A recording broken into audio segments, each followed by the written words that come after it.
Hello students. तो मैं Vikram from NIT Raipur और मैं आप लोगों का स्वागत करता हूं हमारे और आपके YouTube channel IIT JEE live. तो आज फ्रेंड्स अपन एक नया चैप्टर स्टार्ट करने जा रहे हैं जिसका आपको ऊपर टॉपिक दिख गया होगा। हेडिंग क्या है? Application of derivatives. Application of derivatives के भर भर के सवाल आते हैं जेईई मेंस के अंदर। तो अपन इस टॉपिक को एक अच्छे लेवल पे कवर करेंगे। इसके पीवाईक्यू में भी कुछ नंबर ऑफ क्वेश्चन ज्यादा रहेगा, लगभग 15 क्वेश्चन आपको पीवाईक्यू में भी देखने के लिए मिलेगा जब पीवाईक्यू का वीडियो आएगा, क्योंकि ये एक ऐसा चैप्टर है जिसमें बच्चे को छोटे छोटे पॉइंट्स पे कंफ्यूजन होते हैं और क्वेश्चन भी बहुत अच्छे लेवल के पूछे जाते हैं। ऐसा नहीं कि 2 कौड़ी के सवाल पूछे जाते हैं। 2 कौड़ी के होते हैं, उनको 2 कौड़ी का कब लगेगा? जब आपके कॉन्सेप्ट क्लियर होंगे। तो अपन पूरा प्रयास करेंगे कि इस वीडियो के माध्यम से आपको पूरा कॉन्सेप्ट की क्लैरिटी दी जाए और अपन कुछ क्वेश्चंस भी वीडियो में करेंगे जो कि बेसिक क्वेश्चन बोल सकते हैं, जो कि आपके कॉन्सेप्ट को बिल्डअप करने के लिए होगा और सारा कॉन्सेप्ट कवर किया जाएगा, कोई भी कॉन्सेप्ट नहीं बचेगा। तो पहले बात कर लेते हैं अपन इस वीडियो में कौन कौन से टॉपिक को कवर करेंगे। सबसे पहला टॉपिक आपका रहेगा रेट ऑफ मेजरमेंट जिसको बोलते हैं। दूसरा टॉपिक रहेगा tangent and normal. Tangent and normal. और तीसरा टॉपिक रहेगा angle between 2 curves. Angle between 2 curves. और चौथा टॉपिक रहेगा शॉर्टेस्ट डिस्टेंस बिटवीन 2 कर्व। भर भर के सवाल आते हैं। शॉर्टेस्ट डिस्टेंस बिटवीन 2 कर्व का भी सवाल 2025 में पक्का देखने के लिए मिलेगा। टेंजेंट एंड नॉर्मल सारा टॉपिक आपका इंपॉर्टेंट है। एंगल बिटवीन 2 कर्व से डायरेक्ट जेईई एडवांस में सवाल पूछा गया था 2024 में। आपको पीवाईक्यू में करवाएंगे भी, एंगल बिटवीन 2 कर्व का डायरेक्टली सवाल आया था। Shortest distance between 2 curve, shortest distance between 2 curves. उसके बाद लास्ट टॉपिक आज का रहेगा मोनोटोनिसिटी। अब आपके मन में सवाल चल रहा होगा मैक्सिमा और मिनिमा का आ गया मोनोटोनिसिटी। तो अपन जो लास्ट टॉपिक एक बचेगा थोड़ा सा 5 मिनट का मैक्सिमा एंड मिनिमा वाला टॉपिक, वो अपन नेक्स्ट वीडियो में कवर, मतलब जब पीवाईक्यू वाला पार्ट करेंगे उसमें कवर करते हैं। ठीक है, अपन स्टार्ट करते हैं। तो अपन पहला टॉपिक स्टार्ट करते हैं रेट ऑफ मेजरमेंट। तो सबसे पहले समझते हैं इसका मतलब क्या है रेट ऑफ मेजरमेंट का। रेट वर्ड का मतलब क्या होता है? Per unit time. जब कोई भी चीज को अगर आप टाइम के रेस्पेक्ट में जब डिफरेंशिएट कीजिएगा उसी को रेट ऑफ मेजरमेंट बोला जाता है। जैसे आप वेलोसिटी निकालते हैं तो उस टाइम आप जो है डिस्प्लेसमेंट को क्या करते हैं? टाइम के रेस्पेक्ट में डिफरेंशिएट करते हैं। जब आप एक्सीलरेशन निकालते हैं तो चेंज इन वेलोसिटी को टाइम से डिफरेंशिएट करते हैं। तो अपने डे टू डे लाइफ में कोई भी चीज को जब आप टाइम से डिफरेंशिएट कीजिएगा उसी को रेट ऑफ मेजरमेंट बोला जाता है। तो अपन इसके ऊपर एक क्वेश्चन करते हैं, उसके माध्यम से आपको समझ आएगा कि इसका कहना क्या है। तो देखिए, आप एक क्वेश्चन आपके सामने लिखा हुआ है, उसको पहले अगर आप एओडी ऑलरेडी पढ़ चुके हैं उसको अटेम्प्ट कीजिए। अगर आपसे नहीं होता है तो आप इसका वीडियो सॉल्यूशन देखिए। तो सबसे पहले देखिए, length of rectangle is decreasing at the rate of 5 centimetre पर मिनट। इसका मतलब है कि रेक्टेंगल है जिसका लेंथ डिक्रीज कर रहा है, किस रेट से? 5 सेंटीमीटर पर मिनट। मतलब 1 मिनट में 5 सेंटीमीटर। आपको मैं बोला पर यूनिट टाइम के हिसाब से। मतलब इसको किस तरीके से लिख सकते हैं? जब ये दिया गया कि length of rectangle is decreasing मतलब घट रहा है। तो अगर आप पढ़े होंगे पहले एओडी तो आपको पता होगा इसको किस तरीके से लिखेंगे कि dl by dt upon length को जो है l मान लेते हैं। ठीक है, और नीचे क्या लिख देंगे? dt, क्योंकि अपन रेट की बात किए थे कि टाइम के रेस्पेक्ट में डिफरेंशिएट करते हैं। मतलब dl बाई dt जो है यहाँ पे क्या है? 5 सेंटीमीटर पर मिनट। लेकिन जब डिक्रीज करे तो इसको निगेटिव साइन से डिनोट करना है। मतलब dl बाई dt अभी क्या है? -5 है।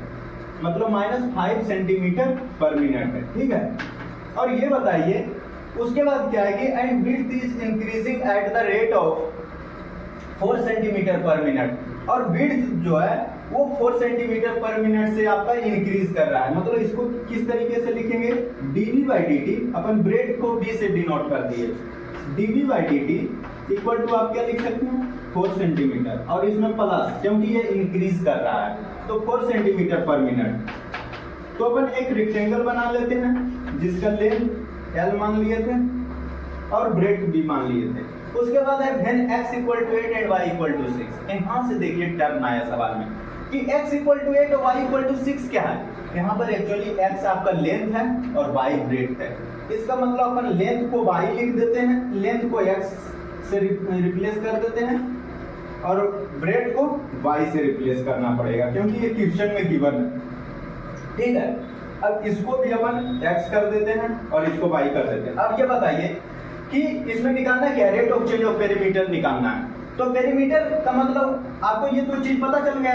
पेरीमीटर को आप किस तरीके से लिखिए, अब पेरीमीटर ऑफ रेक्टेंगल बराबर क्या होता है, पेरीमीटर ऑफ रेक्टेंगल का फॉर्मूला आता है पेरीमीटर बराबर, आप इसको किस तरीके से लिखिएगा, find rate of change of perimeter जो है, पहले पेरीमीटर लिखिए, इसको चलिए P से डिनोट करते हैं। तो पेरीमीटर क्या होता है 2 × L + D।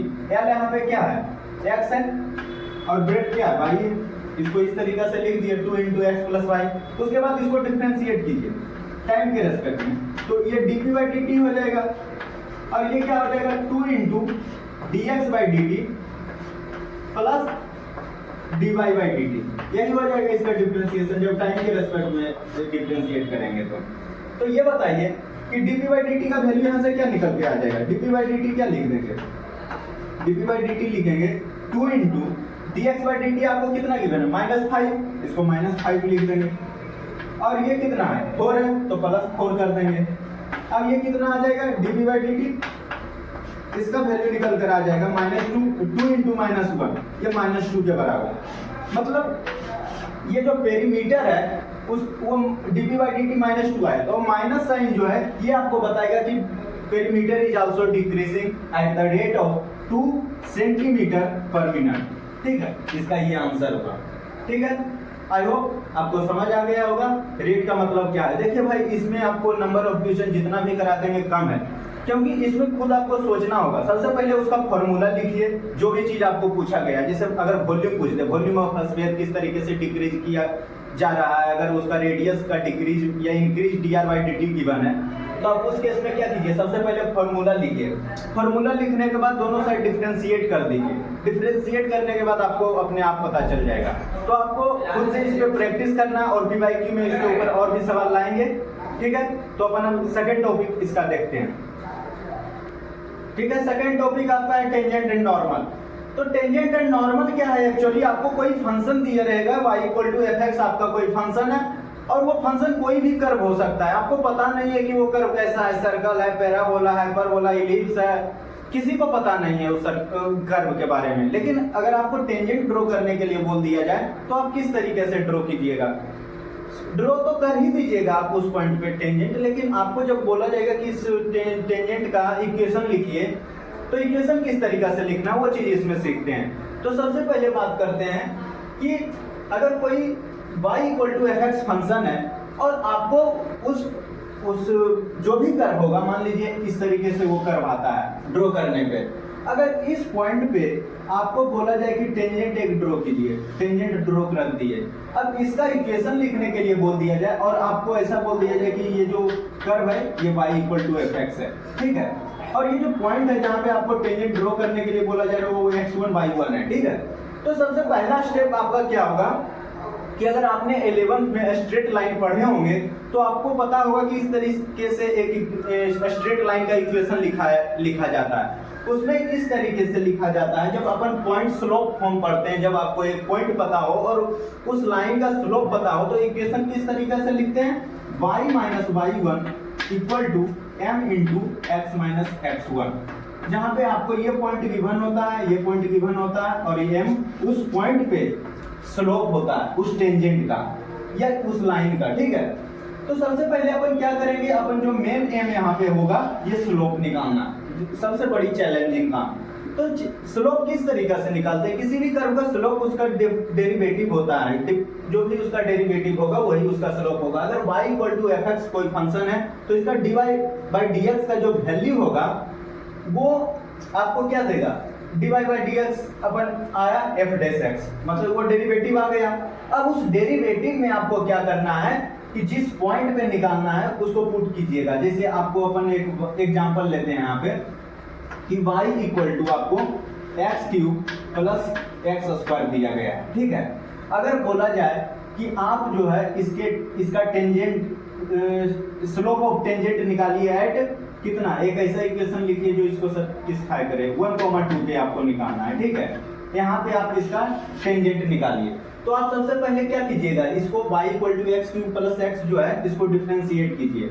इसका dy बाई डी एक्स कितना हो जाएगा, y equal to x cube plus x है, तो इसका क्या हो जाएगा dy बाई डी एक्स इसका होगा 3x स्क्वायर प्लस 1, ये आपका dy बाई डी एक्स निकल गया। और मैंने आपको क्या बोला था 1,2 पे इसका टेंजेंट निकालना, इसके स्लोप ऑफ टेंजेंट निकालने का 1,2 पे, तो है x का वैल्यू क्या 1 है और y का वैल्यू 2 है, तो अपन dy बाई डी एक्स क्या निकालेंगे, किस तरीके से निकालेंगे, यहाँ पे 1 पुट कर देंगे x के जगह पे, तो इसका टेंजेंट का स्लोप क्या आ जाएगा 4 आ जाएगा।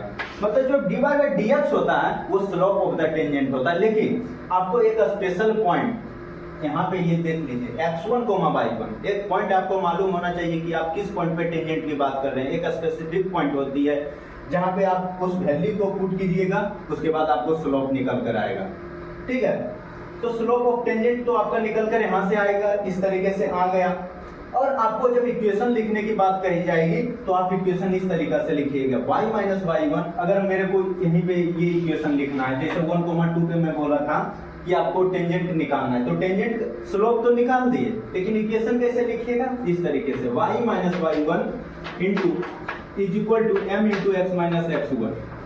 अब ये बताइए कि y तो ये वेरिएबल है, ये दे दिए।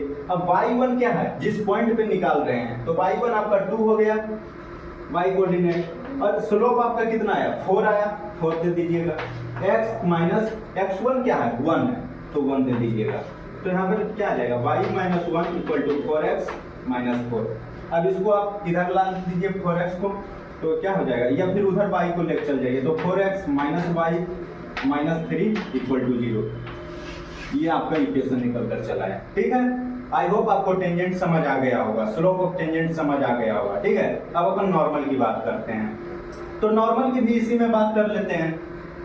तो नॉर्मल कोई बड़ी चीज नहीं भाई, देखिए एक चीज हमेशा याद रखिए कि अगर सेम पॉइंट पे टेंजेंट भी आप निकाल रहे हैं, जैसे ये अपना कर्व था, इस पॉइंट पे अपन एक टेंजेंट ड्रॉ किए थे, और इसी पॉइंट पे अगर नॉर्मल ड्रॉ करने के लिए बोल दिया जाए तो टेंजेंट और नॉर्मल जो होगा, टेंजेंट और नॉर्मल ये दोनों आपस में परपेंडिकुलर होते हैं हमेशा। किसी भी कर्व का अगर आप सेम पॉइंट पे टेंजेंट निकाल रहे हैं और सेम पॉइंट पे नॉर्मल निकाल रहे हैं, तो ये दोनों चीज क्या होगा, परपेंडिकुलर होता है, ये चीज याद रखिएगा। तो अब आप मेरे को बताइए कि अगर टेंजेंट का slope dy by D x ये x1 और y1 हुआ, तो इसका जो स्लोप होगा वो उसका रेसिप्रोकल, मतलब ऐसा आप याद रखिए कि स्लोप ऑफ टेंजेंट m से डिनोट करते हैं स्लोप को, ठीक है। तो स्लोप ऑफ टेंजेंट जो होगा और स्लोप ऑफ नॉर्मल जो होगा, दोनों का जो प्रोडक्ट होता है भाई वो -1 के बराबर होता है, ठीक है। ये आपको याद रखना होगा कि स्लोप ऑफ टेंजेंट और स्लोप ऑफ नॉर्मल का जो प्रोडक्ट होगा वो -1 होगा, क्योंकि ये हमेशा सेम पॉइंट पे जब ड्रॉ करते हैं दोनों आपस में म्यूचुअली परपेंडिकुलर होता है। तो ये प्रॉपर्टी आप याद रखिए, और इससे आपको स्लोप ऑफ नॉर्मल भी पता चल जाएगा, और स्लोप ऑफ नॉर्मल पता चलने के बाद आप नॉर्मल का भी इक्वेशन लिख सकते हैं इसी चीज का यूज करके, y माइनस y1 और m into x minus x1। यहाँ पे इक्वेशन ये नॉर्मल का स्लोप रख दीजिएगा तो इसका भी आ जाएगा, ठीक है। तो ये टॉपिक अपना खत्म हुआ, अब इस पे एक क्वेश्चन कर लेते हैं, ठीक है। तो इसके ऊपर क्वेश्चन देखते हैं, टेंजेंट एंड नॉर्मल का एक बढ़िया सा सवाल है। तो इसमें क्या है कि find equation of normal to the curve. अब सवाल को अच्छे तरीके से पढ़िए कि find equation of normal to the curve which is parallel to the line, ये और ये जो कर्व है वो कर्व कहाँ है, ये कर्व है जो आपको गिवन है कि y equal to x cube plus 2x plus 6 एक कर्व है, और इस कर्व पर एक ऐसा नॉर्मल ड्रॉ कीजिए जो कि इस लाइन के पैरेलल होना चाहिए, इस लाइन के पैरेलल हो, ठीक है। तो जब कोई भी दो लाइन पैरेलल होता है तो उसमें आपको क्या कॉमन देखने के लिए मिलता है, दोनों का स्लोप सेम होता है। आप याद रखिए, जब भी दो लाइन आपको पैरेलल दिखे तो उसका स्लोप सेम होता है। जब भी दो लाइन आपको परपेंडिकुलर दिखे तो उस दोनों का टेंजेंट का, उस दोनों का जो स्लोप ऑफ टेंजेंट होगा, उस दोनों का प्रोडक्ट -1 के बराबर होगा। ठीक है, नहीं, जब दो लाइन आपको पैरेलल दिखे तो स्लोप सेम होगा, जब दो लाइन परपेंडिकुलर दिखे तो उसका जो स्लोप होगा वो -1 उसका प्रोडक्ट होगा। ठीक है, तो अपन इस क्वेश्चन को स्टार्ट करते हैं। सबसे पहले आप बताइए कि जो नॉर्मल का स्लोप होगा वो इस लाइन के स्लोप के बराबर होगा। ठीक है, तो ये बताइए कि इस लाइन का स्लोप यहाँ से क्या आप निकालिएगा। जब इसे आपको ये लाइन दिया है x + 14y + 4 = 0, तो आप अगर स्ट्रेट लाइन अच्छे से पढ़े होंगे तो आपको पता होगा इसका स्लोप इस तरीके से होता है -a/b। ठीक है, -a/b।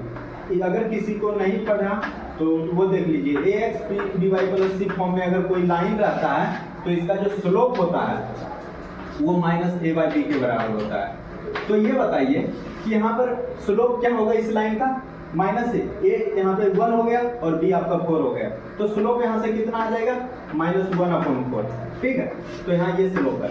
यही स्लोप जो है किसका होना चाहिए, नॉर्मल का भी होना चाहिए, इसका भी यही स्लोप होना चाहिए। तो ये बताइए कि यहाँ स्लोप कैसे निकालेंगे। यहाँ पे देखिए निकालते हैं, यहाँ पे dy/dx पहले निकालते हैं। dy/dx क्या चीज देगा, स्लोप ऑफ टेंजेंट देगा। और स्लोप ऑफ नॉर्मल कैसे निकालेंगे, अभी आपको बताए थे, देखिए कैसे निकालते हैं। dy/dx क्या आ जाएगा यहाँ से, 3x² + 2 आ गया। ठीक है, ये तो स्लोप ऑफ टेंजेंट आया, लेकिन पॉइंट स्पेसिफाई नहीं है तो अपन पॉइंट मान लेते हैं कि x1/1 मान लेते हैं पॉइंट है। तो dy/dx x1/y1 पे क्या हो जाएगा, x1/y1 पे हो जाएगा 3x1² + 2। तो ये स्लोप ऑफ तो टेंजेंट आया, तो स्लोप ऑफ नॉर्मल कैसे आएगा, आप इसके रेसिप्रोकल कीजिए और -1 लगा दीजिए, जिसे आप क्या बताए थे, slope of tangent into slope of normal = -1।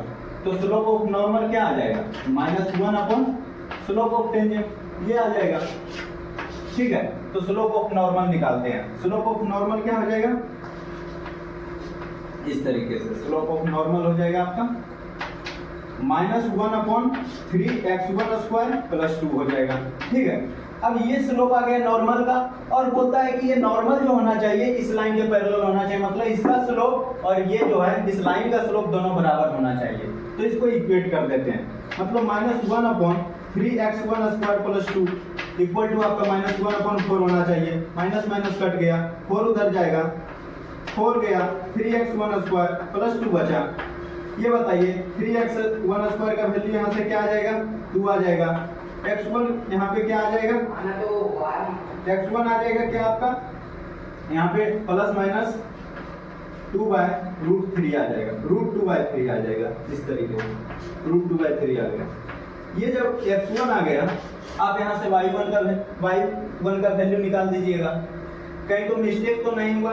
ये x³ था, 3x² + 2, ये हो गया इसका इक्वेशन, और 3x1² + 2 इसका, ये x1 का वैल्यू आ गया।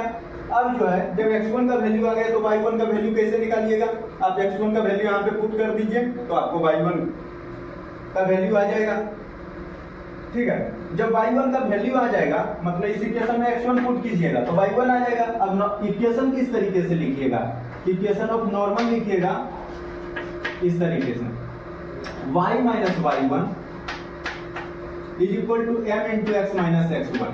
m आपको पता है, आप यहाँ से y1 निकाल लीजिएगा, जब इसको पुट कीजिएगा यहाँ पे तो y1 पता चल जाएगा, तो यहाँ से y1 लिख दीजिएगा। और आपको नॉर्मल ये स्लोप पता है -1/4, और x1 कितना आया, √2/3 आया, √2/3 है। ठीक है, तो इस तरीके से आप इसका इक्वेशन निकाल दीजिएगा। आई होप आपको समझ आ गया होगा, इसका सवाल बहुत इजी आता है भाई। तो ठीक है, अपन हम नेक्स्ट टॉपिक पे बढ़ते हैं। ठीक है, अपन टेंजेंट एंड नॉर्मल का एक पहला क्वेश्चन देखते हैं। आप पहले क्वेश्चन को पढ़िए कि क्या है, to find equation of normal to the curve which is parallel to the line x + 14y + 4 = 0 है, और कर्व आपको ये दिया है कि y = x³ + 2x + 6। तो ये बताइए कि जब दो लाइन पैरेलल होता है तो दोनों में कौन सी बात सेम होती है। तो यस, आप सही सोच रहे हैं, दोनों का स्लोप, दोनों लाइन का स्लोप जो है सेम होगा। जब दोनों लाइन परपेंडिकुलर होगी उस टाइम क्या होगा, दोनों के स्लोप का प्रोडक्ट जो है वो -1 के बराबर होगा। तो अपन जो है यहाँ से सबसे पहला बात क्या निकल कर आएगी मेरे पास, कि सबसे पहला डाटा अपन क्या कलेक्ट कर सकते हैं यहाँ पर, कि जो यहाँ पे स्लोप होगा नॉर्मल का वो किसके बराबर होना चाहिए, ये स्लोप ऑफ लाइन के बराबर होना चाहिए, जो लाइन गिवन है। ठीक है, तो यहाँ स्लोप ऑफ लाइन क्या है, इसका अगर कोई लाइन इस तरीके इस फॉर्म में दिया रहता है ax + b y + c के फॉर्म में, तो इसका जो स्लोप होगा वो होता है -a/b। क्या होता है, -a/b स्लोप होता है। तो यहाँ से अपन क्या कहेंगे, इसका जो स्लोप होगा वो -1/14 होगा। ठीक है, यहाँ से एक डाटा निकल कर चला है। ठीक है, अब ये बताइए आप मुझे कि यहाँ से इस कर्व से नॉर्मल का इक्वेशन किस तरीके से लिख सकते हैं। सबसे पहले यहाँ पे अपन dy/dx निकालते हैं। ठीक है, स्लोप, ये dy/dx से आपको स्लोप ऑफ टेंजेंट पता चलेगा, लेकिन अपने को तो नॉर्मल का स्लोप चाहिए। तो अभी तो मैं बताया था कि टेंजेंट और नॉर्मल के स्लोप का जो प्रोडक्ट होगा वो -1 के बराबर होगा। तो आप जो है वहां से निकाल लीजिए। तो पहले अपन dy/dx निकालते हैं इस कर्व के लिए, ये होगा 3x² + 2 होगा।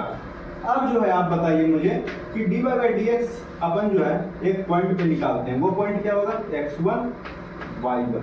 ठीक है, आपको मैं बताया था हमेशा टेंजेंट और नॉर्मल एक पॉइंट पे डिफाइंड होता है, एक पॉइंट पे निकाला जाता है, एक स्पेसिफिक पॉइंट का एक अपना टेंजेंट होता है, एक अपना नॉर्मल होता है। ठीक है, तो अपन इस पॉइंट पे अपन टेंजेंट का जब स्लोप निकालेंगे तो क्या आ जाएगा, 3x1² + 2, ये आ गया। लेकिन ये तो टेंजेंट ऑफ स्लोप आया, स्लोप ऑफ टेंजेंट आया, तो इसका कैसे निकालेंगे नॉर्मल का। अभी अपन बताए थे कि slope of tangent into slope of normal जो होगा भाई वो -1 के बराबर होगा।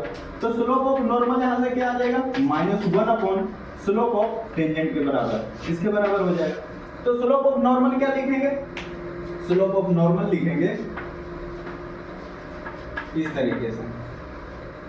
तरीके से लिखेंगे। यहाँ से स्लोप ऑफ नॉर्मल क्या हो जाएगा, -1 दे दिए, यहाँ -1 है ये दे दिए, और स्लोप ऑफ टेंजेंट कितना है, 3x1² + 2, ये स्लोप ऑफ नॉर्मल निकल कर चला है।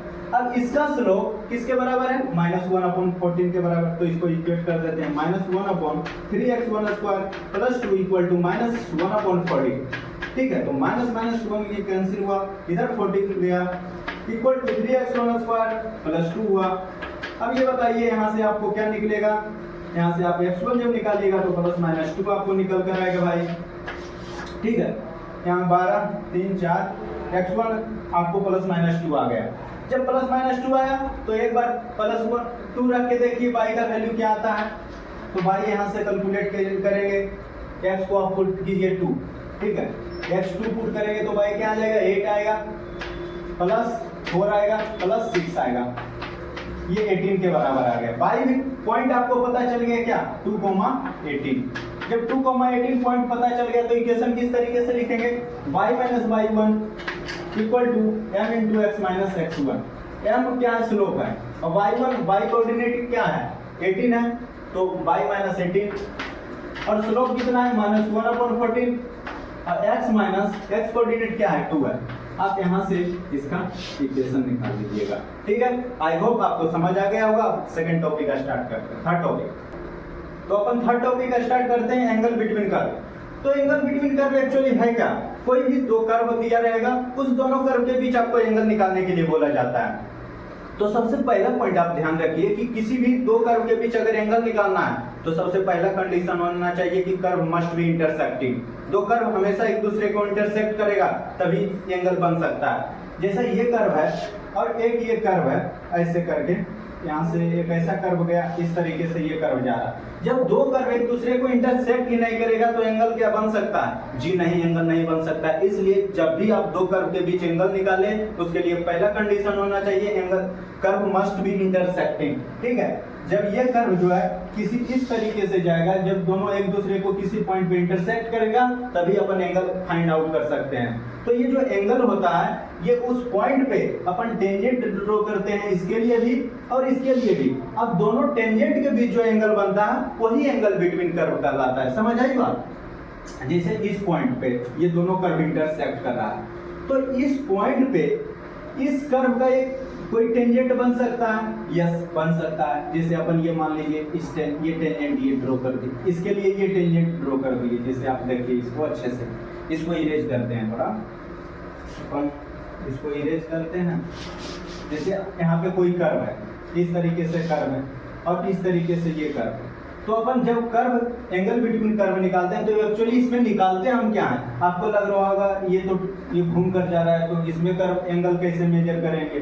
तो एंगल अपन जो मेजरमेंट करते हैं इसके टेंजेंट के बीच का एंगल का मेजरमेंट करते हैं। जैसे ये आपका एक कर्व है, तो यहाँ पे एक कोई टेंजेंट बनेगा। अब ये कर्व है, इसका इस पॉइंट पे कोई टेंजेंट बनेगा। अब इस दोनों टेंजेंट के बीच जो एंगल बनेगा भाई, वही एंगल बिटवीन कर्व कहलाता है। ठीक है, आई होप आपको समझ आ गया होगा ये चीज। अब बोलता है कि दूसरा कंडीशन होना चाहिए कि different angles can be observed for different intersection point. सही बात है। अब सपोज दैट एक ऐसा कर्व अपन लेते हैं और एक ऐसा कर्व लेते हैं, ठीक है। तो ये जो कर्व है यहाँ दो पॉइंट पे इंटरसेक्ट कर रहा है, एक यहाँ पे एक यहाँ पे, तो यहाँ पे जो एंगल निकलेगा इस दोनों कर्व के बीच वो अलग होगा, और यहाँ पे जो कर्व बनेगा वो अलग होगा, क्योंकि दोनों इंटरसेक्टिंग पॉइंट अलग है भाई, दोनों का इक्वेशन अलग अलग आएगा तो एंगल अलग अलग आएगा। ठीक है, तो ये चीज भी आपको नोट डाउन करके रखना है। नोट डाउन क्या, आपको माइंड में आपको कॉन्सेप्ट की क्लैरिटी के लिए बस लिखे हैं, ये सब चीज उतना जरूरी है भी नहीं। सीधा मुद्दे की बात पे आते हैं और काम की बात पे। यहाँ पे क्या है कि tan theta equal to, theta क्या है, एंगल जो है दोनों कर्व के बीच, इसका जो इक्वेशन है, इसका जो फॉर्मूला है वो है m1 minus m2 upon 1 plus m1 m2, और यहाँ पे देखिए भाई मॉडुलस लगा हुआ है, ठीक है, मॉड लगा हुआ है दोनों साइड। ये पहला कर्व का स्लोप हुआ, दूसरा कर्व का स्लोप हुआ, और m1 पहला कर्व, दूसरा कर्व का स्लोप m2 हुआ। और ये चीज तो आपको ध्यान रखना है, ये चीज आप याद कर लीजिए, आपको दिखाएंगे 2024 में एडवांस का सवाल डायरेक्ट आया था, इस फॉर्मूला पे आया था।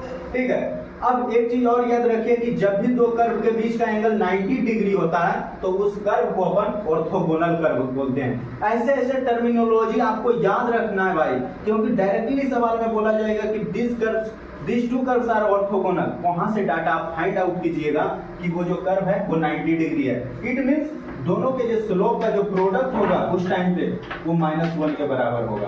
ठीक है, तो अपन इस पे सवाल देखते हैं किस तरीके से करेंगे। ठीक है, तो ये देखिए एंगल बिटवीन टू कर्व का पहला क्वेश्चन है, इसको आप सॉल्व कीजिए।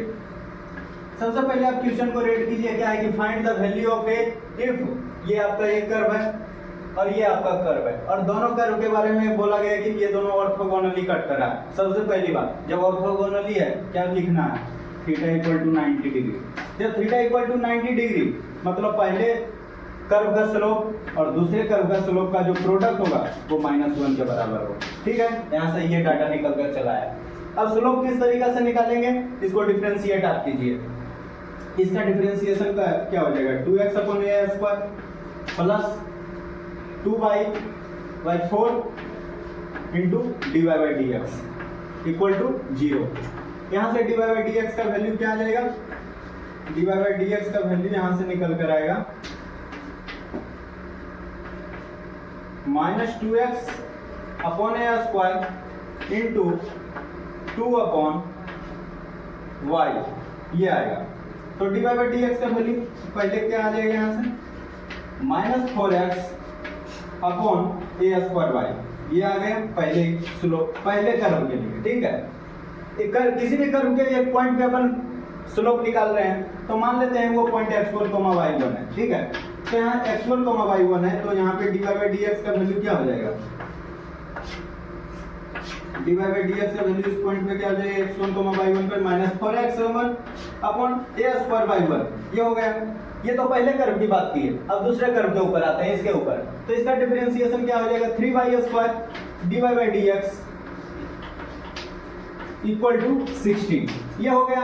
अब dy/dx का वैल्यू यहाँ से क्या आ जाएगा, 16 अपॉन 3y स्क्वायर, और अपन जो है किस पॉइंट पे निकाल रहे हैं स्लोप, x1, y1 पे, तो dy/dx जो है x1, y1 पे क्या हो जाएगा, हो जाएगा -16 अपॉन 3y1 स्क्वायर। ठीक है, ये दूसरे का स्लोप आ गया। ठीक है, ये पहले का स्लोप है ये वाला, और दूसरे का स्लोप है ये वाला। अब जो है ये बताइए कि ये दोनों का प्रोडक्ट जो है -1 के बराबर होना चाहिए, तो दोनों के प्रोडक्ट को -1 के बराबर कर देते हैं। ठीक है, इसके प्रोडक्ट और इसके प्रोडक्ट -1 के बराबर होना चाहिए क्योंकि ऑर्थोगोनल है।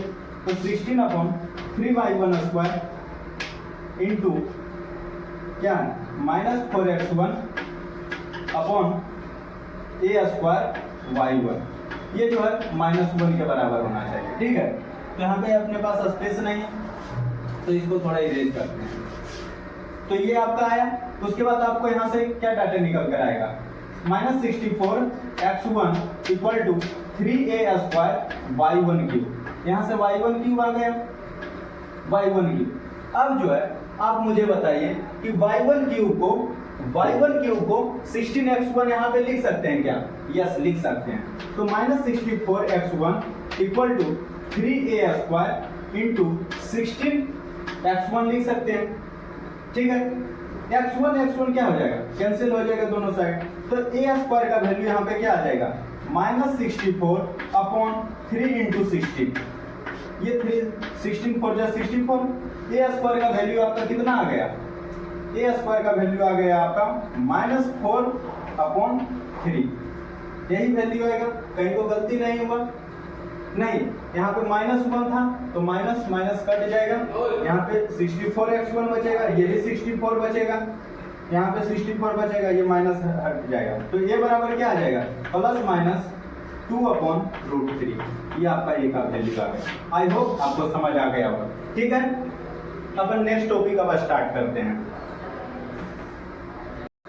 ठीक है, तो अपन ये नेक्स्ट टॉपिक स्टार्ट करते हैं, shortest distance between two curves.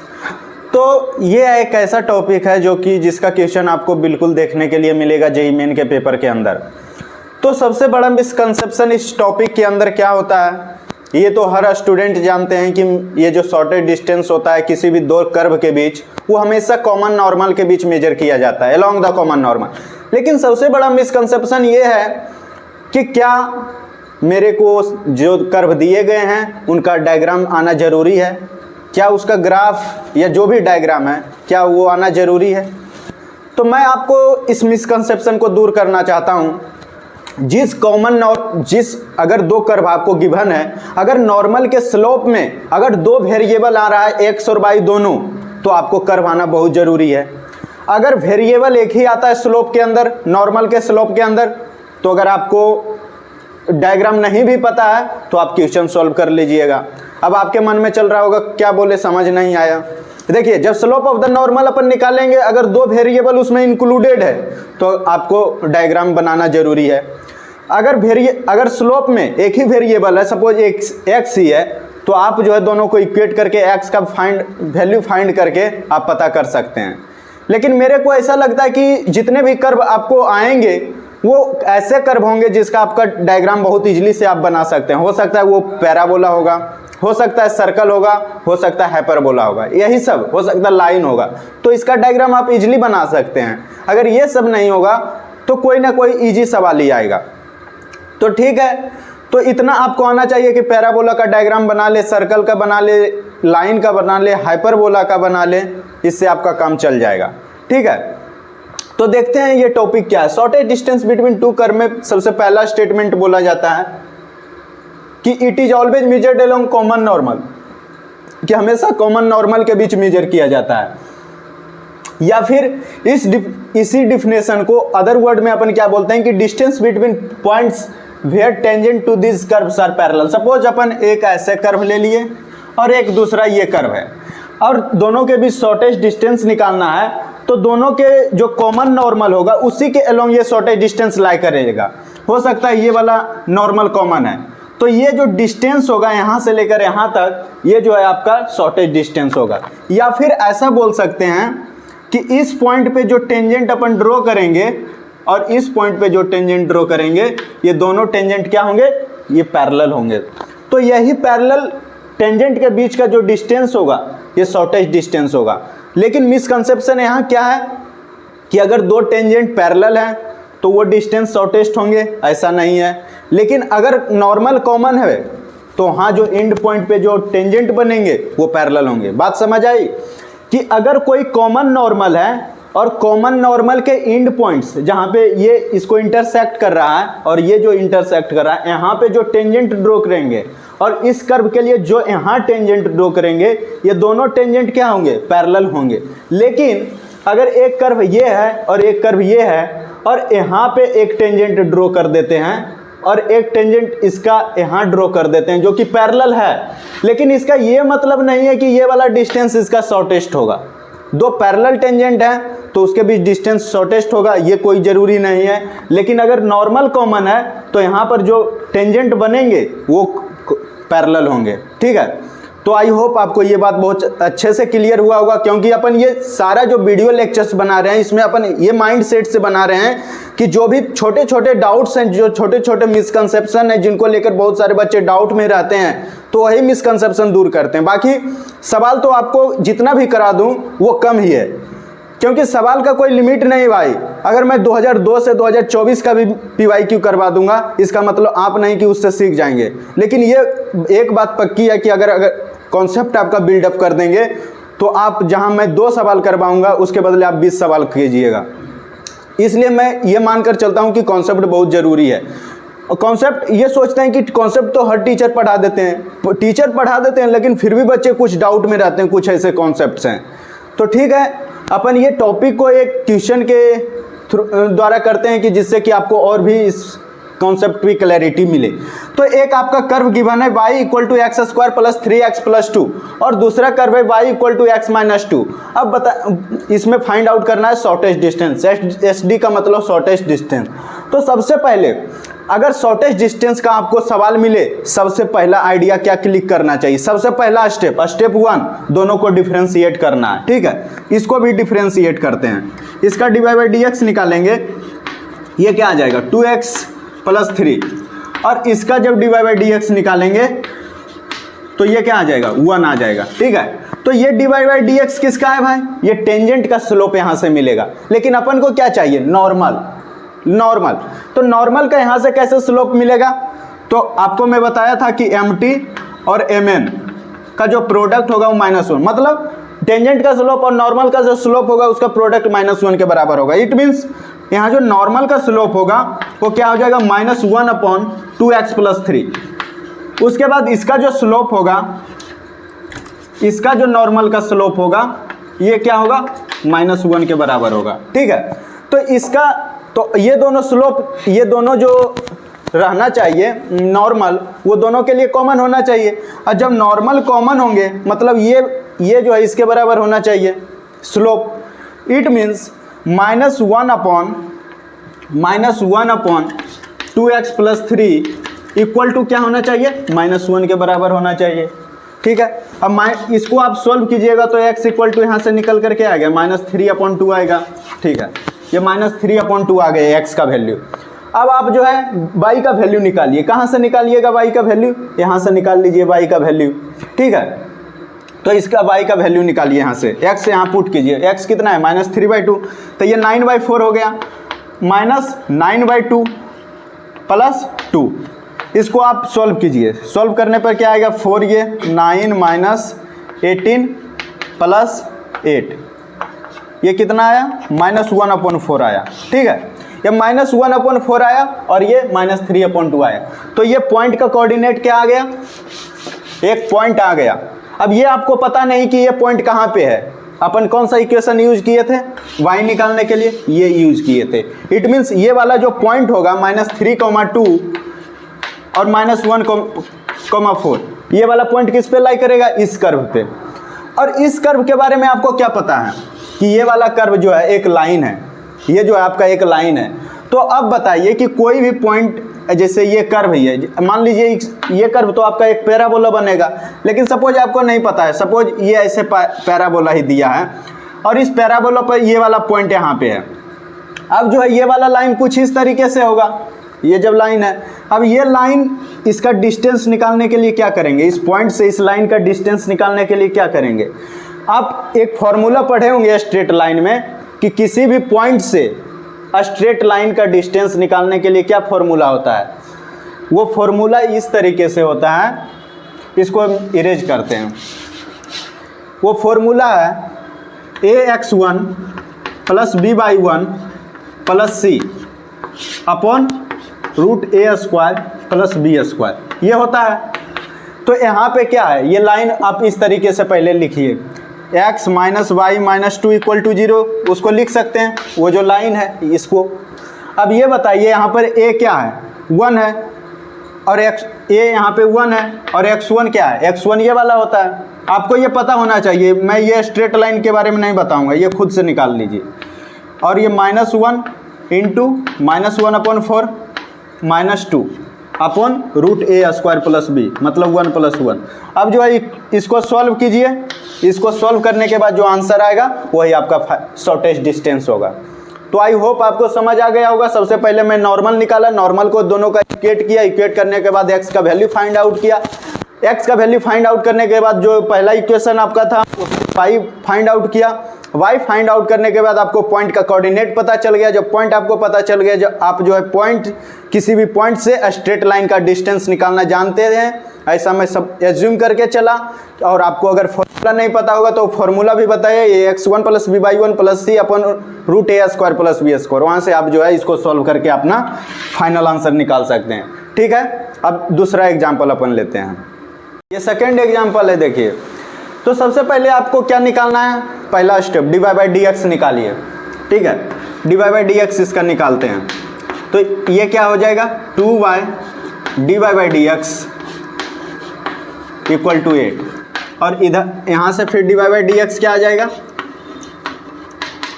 4/y। ठीक है, ये आ गया।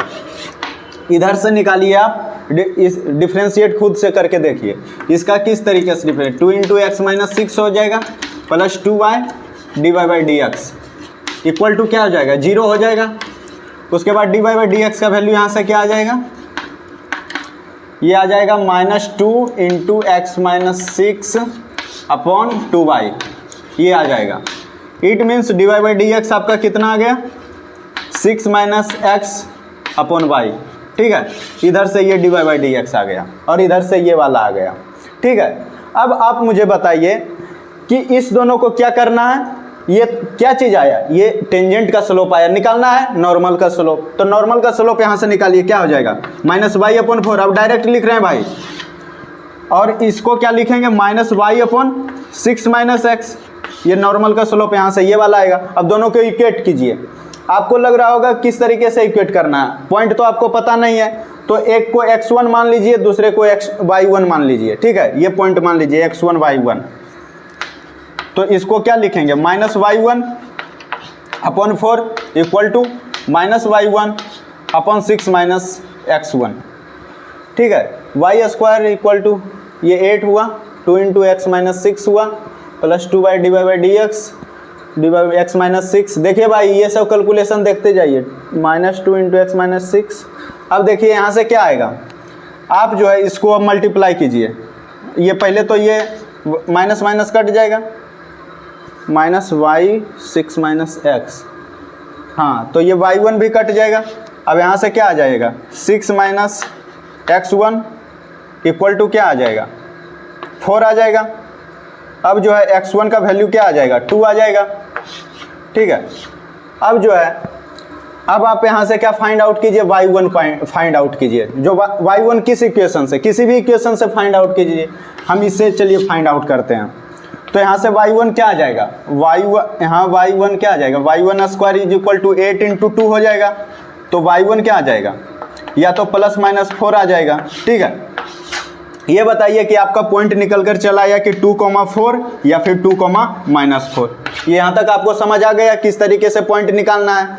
अब बताइए कि ये वाला कर्व आपको देखा देखा लग रहा होगा, क्योंकि ये सर्कल का इक्वेशन लिखा है। तो ये सर्कल का आप डायग्राम बनाइए कि ये कौन सा सर्कल है। ठीक है, इसको इरेज करते हैं। इस सर्कल का अपन डायग्राम बनाते हैं। ये वाला जो है, इसका सेंटर क्या होगा, 6,0 होगा। देखिए भाई, ये सब आपको आना चाहिए। 6,0 कहाँ पे होगा, यहाँ पे ले लेते हैं 6,0। और ये सर्कल बना, इसका रेडियस कितना होगा, 1 होगा। तो ये जो है अपन एक सर्कल ड्रॉ कर देते हैं। एक सर्कल ड्रॉ कर दिए, तो ये वाला जो एंड पॉइंट होगा ये क्या हो जाएगा 5,0 और ये क्या हो जाएगा 7,0 और आपको डिस्टेंस क्या निकालना है, ये y² इक्वल टू 8x है, ये पैराबोला है तो पैराबोला का कर्व आप बना सकते हैं, लेकिन आपको क्या निकालना है, चलिए पैराबोला का भी कर्व बना देते हैं। y² इक्वल टू 8x है तो y² इक्वल टू 8x का ये समथिंग इस तरीके से बनेगा, यहाँ ये बनेगा। अब ये बताइए कि ये वाला पॉइंट इस पे था, किस पे, पैराबोला पे था। अब पैराबोला से डिस्टेंस निकालना है आपको, शॉर्टेज डिस्टेंस इससे। तो सबसे पहले क्या कीजिए, सबसे पहले आप मान लीजिए ये वाला पॉइंट पैराबोला पे यहाँ पे है, मेरी बात को आप ध्यान से समझिए, एक एक चीज पूरा क्लियर कर। ये वाला पॉइंट सपोज आपका यहाँ पे है, कौन वाला पॉइंट, ये 2,4 यहाँ पे लिख दिए कि ये वाला पॉइंट यहाँ पे है। अब जो है निकालना तो आपको शॉर्टेज डिस्टेंस किससे है, सर्कल से लेके इस कर्व से, दोनों कर्व के बीच शॉर्टेज डिस्टेंस निकालना है। इट मीन्स इसके और इसके बीच निकालना है। तो इसके बीच निकालने के लिए क्या करेंगे, सबसे पहले ये वाला डिस्टेंस अपन निकाल लेते हैं और इस डिस्टेंस में, इतना से डिस्टेंस में अगर इसको सब्ट्रैक्ट कर देंगे, इसको इतना को सब्ट्रैक्ट कर दें तो ये वाला बचेगा बीच वाला पार्ट। तो सबसे पहले बताइए कि ये पॉइंट आपको मालूम है, ये पॉइंट मालूम है, तो यहाँ पर डिस्टेंस फॉर्मूला का यूज करके आप इतना डिस्टेंस निकाल सकते हैं, यस निकाल सकते हैं। क्या होगा वो देख लीजिए। सपोज अपन इसको ए ले लिए, इसको बी ले लिए, ओ ले ले तो और इसको बी ले लें, ठीक है। तो ओ ए इक्वल टू क्या हो जाएगा, डिस्टेंस फार्मूला से 4, ये 6 - 2 4, तो 4 16 हो गया प्लस 16 हो गया, ये कितना निकल कर चला आएगा 4√2, ठीक है। ओ ए आपका 4√2 आ गया। अब ओ बी कितना है, ओ बी तो आपका गिवन है, ओ बी जो है आपका रेडियस ऑफ द सर्कल है और रेडियस ऑफ द सर्कल कितना है 1 है, ठीक है। ओ बी भी पता चल गया, ओ ए पता चल गया, तो ए बी आप आसानी से पता कर लीजिएगा। ए बी इक्वल टू क्या हो जाएगा, A B equal to O A minus O B.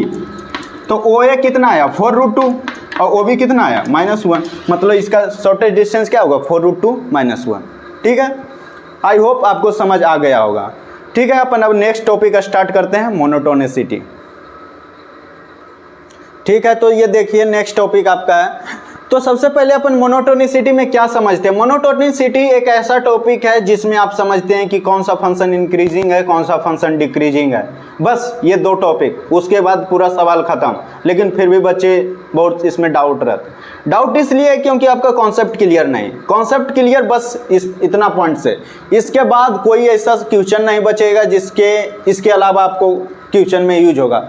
लेकिन आप मोनोटोनिसिटी में देखे होंगे मैक्सिमम टीचर्स जो पहले पढ़ाते थे यूट्यूब पर, वो आपको रोल्स थ्योरम, एलएमबीटी, मीन वैल्यू, वो जो भी सेंट्रल थ्योरम है आपका वो सारे पढ़ाते हैं। लेकिन लास्ट ईयर ये जेईई मेन के पेपर से ये डिलीट हो चुका है सिलेबस से, इसलिए अपन ये टॉपिक कवर नहीं करने हैं।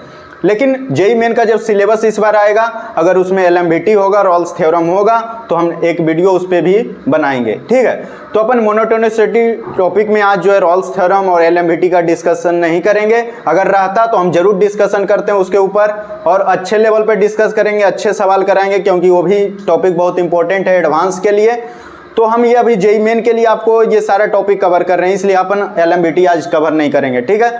तो उसके अलावा यहाँ पूरा मोनोटोनिसिटी खत्म हो जाता है। इतना पॉइंट्स जिसको पता होगा सारा क्वेश्चन करेगा, लेकिन आपको अप्रोच आना चाहिए क्वेश्चन को सोचने का अप्रोच, किस तरीके से क्वेश्चन को स्टार्ट करना है, किस तरीके से डाटा एनालिसिस करना है, इतने सारे चीज़ों से।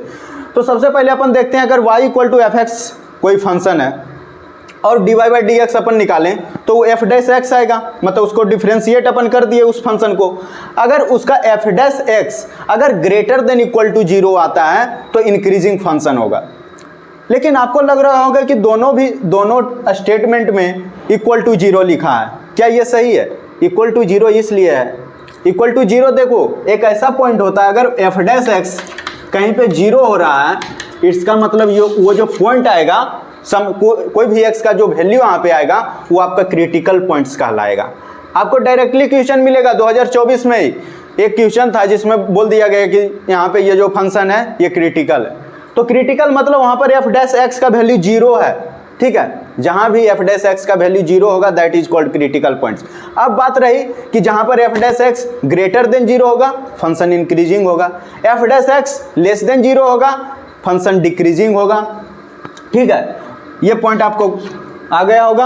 अगर अभी देखिए क्वेश्चन में इसको कैसे यूज करेंगे, किस तरीके से डाटा को निकालेंगे इसी स्टेटमेंट से, आप देखते रहिएगा।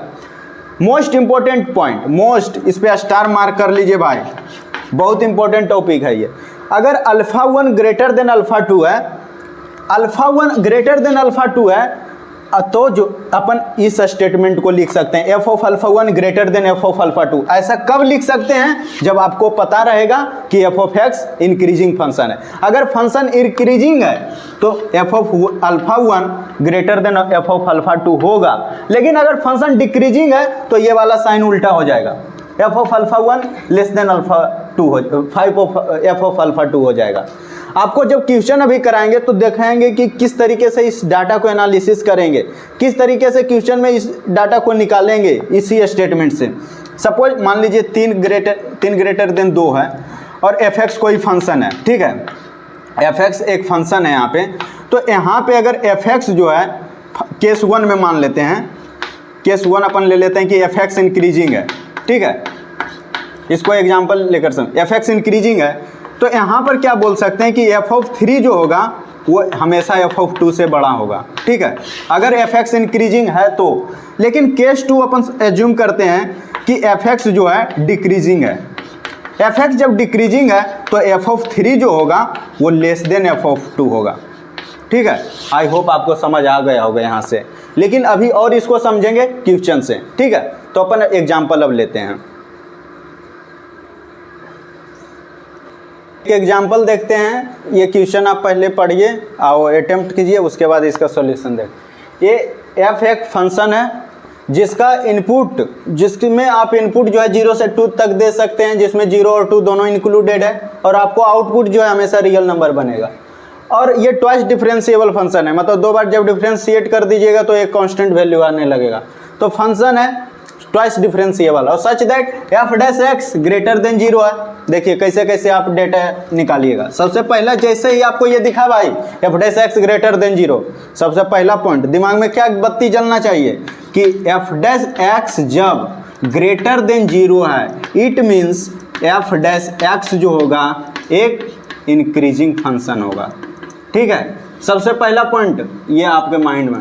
फिर सवाल में आगे बढ़ते हैं। For all x belongs to 0,2, जितने भी 0 से 2 के इंटरवल में एक्स होंगे वो सभी के लिए f dash x greater than 0 होगा। पहला पॉइंट ये लिख दिए कि जब f dash x f double dash x greater than 0 है, it means f dash x जो इंक्रीजिंग फंक्शन है। अब क्या है कि फाई एक्स, अगर phi x f x plus f of 2 minus x है, तो अब बताइए कि एफ जो है कि फाई किस इंटरवल में इंक्रीजिंग होगा, किस इंटरवल में डिक्रीजिंग होगा, अपन वो देखते हैं। तो फाई के बारे में जब बोला गया, इट मीन्स अपन फाई डैश एक्स निकालेंगे। तो फाई डैश एक्स क्या आ जाएगा, f dash x plus f dash 2 minus x, लेकिन चेन रूल के अकॉर्डिंग और -1 भी यहाँ आएगा। It means f dash x minus f dash 2 minus x, ये वाला आ गया। क्या आ गया, फाई डैश एक्स निकल कर आ गया। अब अपन जब इसको चेक कर लेंगे कि किस इंटरवल में ये ग्रेटर देन 0 है, जिस इंटरवल में ये वाला फंक्शन आपका ग्रेटर देन 0 होगा वहाँ पे फंक्शन इंक्रीजिंग होगा, और जहाँ लेस देन 0 होगा वहाँ पे डिक्रीजिंग होगा, ठीक है। तो अपन अब चेक करते हैं किस इंटरवल में ये इंक्रीजिंग होगा, किस इंटरवल में डिक्रीजिंग होगा। तो सपोज पहला अपन पॉइंट, पहला केस लेकर चलते हैं कि इंक्रीजिंग होगा, ठीक है। जब मान लेते हैं कि ये पहला पॉइंट कि इंक्रीजिंग होगा, इंक्रीजिंग होने का मतलब फाई डैश एक्स जो होगा वो ग्रेटर देन 0 होना चाहिए, अगर इंक्रीजिंग मानकर चलते हैं तो। जब तो it means f dash x minus f dash 2 minus x, ये जो है आपका ग्रेटर देन 0 होना चाहिए। जब ये वाला ग्रेटर देन 0 होगा, F dash x greater then आपका हो जाएगा एफ डैश 2 माइनस एक्स, ये होगा, ठीक है। ये यहाँ से आया, इसको इरेज अप करते हैं, ठीक है। ये वाला आपका यहाँ आया। अब बताइए अब आप आगे क्या लिखिएगा। तो अभी बताइए कि यहाँ से आपको क्या पता चला था कि F dash x increasing function है, यहाँ से पता चला था एफ डैश इंक्रीजिंग फंक्शन है। अब आप बताइए कि जब मैं मोनोटोनिसिटी आपको बताया था उसमें एक पॉइंट क्या बताया था कि अल्फ़ा 1 और ग्रेटर देन अल्फ़ा 2 है, तो एफ ऑफ अल्फ़ा 1 जो होता है वो greater than F of alpha 2 होता है। ठीक है, कब ऐसा होता है? जब एफ एक्स इंक्रीजिंग होता है। तो जब एफ डैश एक्स इंक्रीजिंग है, इट मीन्स यहाँ पे क्या लिख सकते हैं, x greater then 2 minus x. Connect कीजिए, इस बात से आप इसको कनेक्ट कीजिए कि जब f dash x increasing function है तो यहाँ पे इस तरीके से इसको लिख सकते हैं, अल्फ़ा 1 इसको मान लीजिए, अल्फ़ा 2 इसको मान लीजिए, इसको इस तरीके से लिख सकते हैं। यस, लिख सकते हैं। इसका मतलब 2x जो है ग्रेटर देन 1 आ गया और x ग्रेटर देन 1 आ गया। इट मीन्स x जब x से बड़ा होगा तो उस केस में ये फंक्शन क्या हो जाएगा, इंक्रीजिंग हो जाएगा। ठीक है, क्योंकि अपन सपोज क्या किए थे पहला केस कि इंक्रीजिंग मानकर चले थे, मतलब x जब ग्रेटर देन 1 होगा तो ये फंक्शन इंक्रीजिंग होगा। लेकिन ये फंक्शन डिफाइंड कहाँ से कहाँ तक है, 0 से 2 तक है। इसका मतलब कि ये जो फंक्शन फाई एक्स है, फाई एक्स जो है ग्रेटर देन 1 कितना हो, मतलब 1 से 2 में ये जो फंक्शन होगा वो इंक्रीजिंग होगा। और इंटरवल अब क्या बच गया, 0 से 1 इंटरवल बच गया। इसका मतलब 0 से 1 इंटरवल में ये फंक्शन क्या हो जाएगा, डिक्रीजिंग हो जाएगा। ठीक है, तो आई होप आपको समझ आ गया होगा। 1,2 में इंक्रीजिंग और 0,1 में डिक्रीजिंग, किस तरीके से डेटा को एनालिसिस करना है आपको मैं समझा दिया। ठीक है, अब अपन सेकेंड एग्जाम्पल लेते हैं। ये सेकेंड एग्जाम्पल आप देखिए, इसमें आपका एफ एक्स एक फंक्शन इस तरीके से है। अब बताना है कि कब ये इंक्रीजिंग होगा और किस इंटरवल में डिक्रीजिंग होगा। जैसे ही आपको ये इंक्रीजिंग और डिक्रीजिंग का सवाल मिले, सबसे पहले एफ डैश एक्स निकालिए। एफ डैश एक्स इसका निकालते हैं। एफ डैश एक्स इसका जब निकालेंगे तो क्या आएगा, प्रोडक्ट रूल लगाइए यहाँ पे।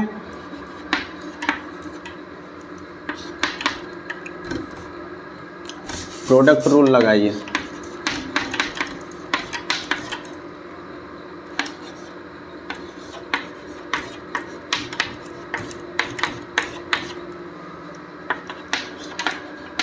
ये खुद से कीजिए भाई, इसमें कोई बताने वाली बात नहीं है।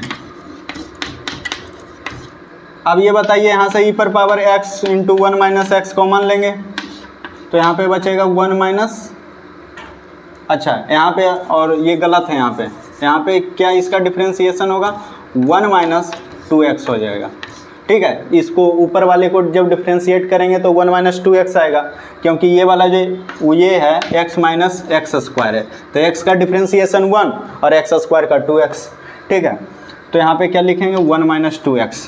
अब ये बताइए कि इसको कॉमन लिए तो यहाँ 1 बचा, यहाँ पे क्या बचेगा, x।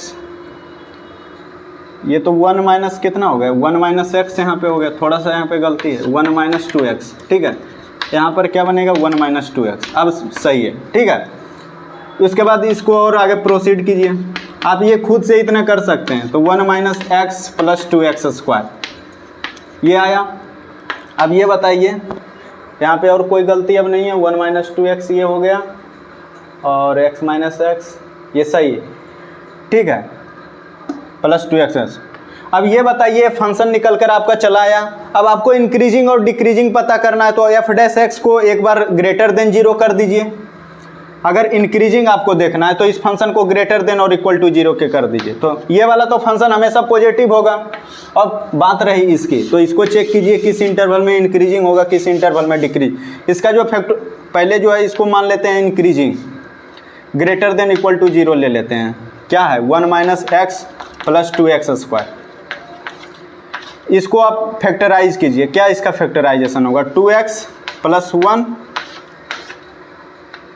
ये क्या इसका फैक्टराइजेशन होगा, 2x स्क्वायर है माइनस एक्स प्लस 1, ये है।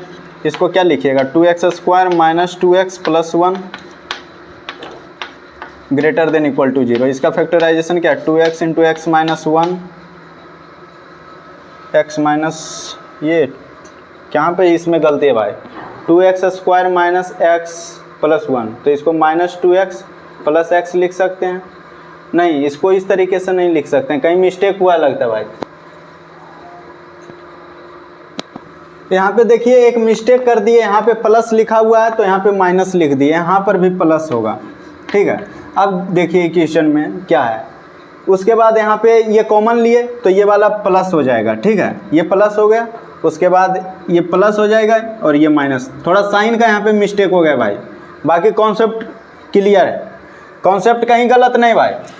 अब उसके बाद इसको फैक्टराइज कीजिए, पहले ग्रेटर देन इंक्रीजिंग चेक कर रहे हैं, इंक्रीजिंग, इसके लिए ग्रेटर देन इक्वल टू 0 करेंगे। तो इसको पहले क्या है, ये 1 plus x minus 2x square है, इसको ग्रेटर देन इक्वल टू 0 कीजिए इंक्रीजिंग के लिए।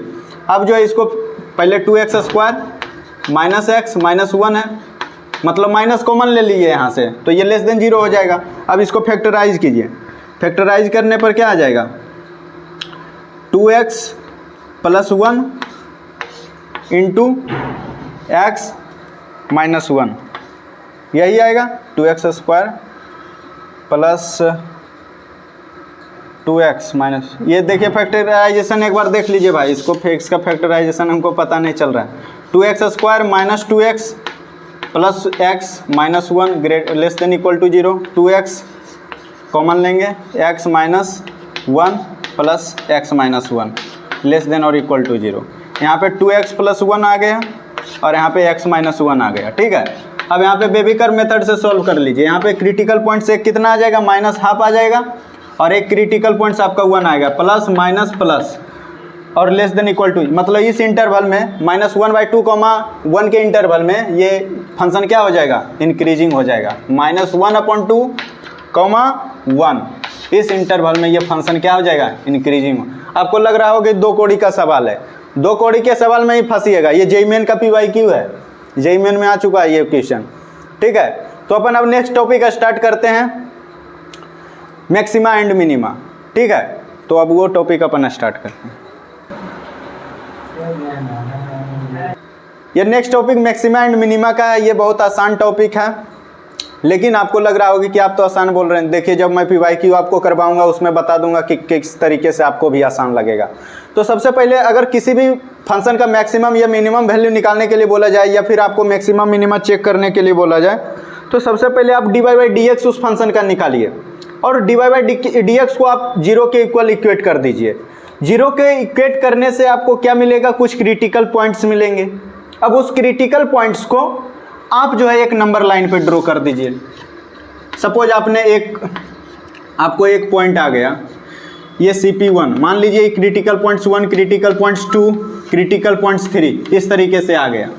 आप सबसे पहले जिस तरीके से बेबी कर्व मेथड में इसको प्लस लिखते हैं, माइनस देते हैं, प्लस देते हैं, माइनस देते हैं, उस अकॉर्डिंग आप जो है इसको यहाँ पे प्लस माइनस कर दीजिए। अगर ध्यान से सुनिए, अगर किसी भी पॉइंट पे, अगर इस पॉइंट पे आपने मैक्सिमा चेक करना है, तो अगर इस पॉइंट पे -2 प्लस साइन जा रहा है, तो इसका मतलब यहाँ पे वैल्यू क्या होगा, मिनिमम होगा, यहाँ पे मिनिमा आएगा। जहाँ पे प्लस से माइनस जाएगा वहाँ पे वैल्यू मैक्सिमा आएगा, ठीक है। सबसे पहला स्टेप क्या करना है भाई, सबसे पहले dy/dx निकालिए, 0 के इक्वेट कीजिए। 0 के इक्वेट करने के बाद जो आपका x का वैल्यू आएगा, x के वैल्यू को नंबर लाइन पे प्लॉट कीजिए। नंबर लाइन पे प्लॉट करने के बाद अगर आपका ये क्रिटिकल पॉइंट्स है, 1 है, क्रिटिकल पॉइंट्स 2 है, अगर साइन -2 प्लस हो रहा है, अगर साइन -2 प्लस जा रहा है, इसका मतलब वहाँ पे मिनिमा आएगा। और अगर साइन +2 माइनस जा रहा है, तो वहाँ पे क्या आएगा, मैक्सिमा आएगा, ठीक है। आप इस 2 पॉइंट को लिख लीजिए। बाकी अपन एक एग्जाम्पल इसके ऊपर देखते हैं, और बाकी जो भी क्वेश्चन आपके होंगे वो PYQ में करेंगे, ठीक है। अपन एग्जाम्पल देखते हैं। तो देखिए एग्जाम्पल है कि number of distinct real roots of the equation, ऐसा सवाल आपको एडवांस में भी देखने के लिए मिलेगा। तो लेकिन आपके छोटे क्लास में जब होंगे 9th 10th में, उस टाइम आपको पढ़ाया जाता है कि जो हाईएस्ट डिग्री पोलिनोमियल होगा, जितना ज़्यादा हाईएस्ट डिग्री होगा उतना नंबर ऑफ रियल रूट्स होता है। क्वाड्रेटिक में यही पढ़ाया जाता है, क्यूबिक में यही, लेकिन ये गलत चीज़ है। जितना हाईएस्ट डिग्री आपको इसमें कितना दिख रहा है, 5 दिख रहा है, तो क्या इसका 5 रूट होगा, रियल रूट होगा? नहीं। आपको चेक करना होता है कि किस तरीके से नंबर ऑफ रियल रूट्स निकालेंगे। बहुत सारे ये लोग मिसकंसेप्शन डेवलप करके रखते हैं कि जितना हाईएस्ट डिग्री वेरिएबल होगा, 6 है, 10 है, 20 है, जानकर आपको ऐसे सवाल दिए जाते हैं, क्योंकि हर बच्चे में यही माइंड सेट है कि जितना हाईएस्ट डिग्री पोलिनोमियल उतना नंबर ऑफ रियल रूट्स होगा। वैसा नहीं होता भाई, इसको चेक किया जाता है कितने नंबर ऑफ रियल। सबसे पहले हम आपको नंबर ऑफ रियल रूट्स को के डिफिनेशन बताते हैं। रियल रूट्स उसको बोले जाएंगे जब कर्व जितना बार एक्स एक्सिस को कट करेगा। सपोज अपन एक ऐसे कर्व बनाते हैं और उसका ग्राफ बनाते हैं, जितना बार ये एक्स एक्सिस को कट करेगा, जितनी भी बार ये अगर कर्व कितना बार 5 बार कर रहा है तो इसका 5 रियल रूट्स होगा। जितने बार कट करेगा number of times curve will cut the x axis that will give the number of real roots.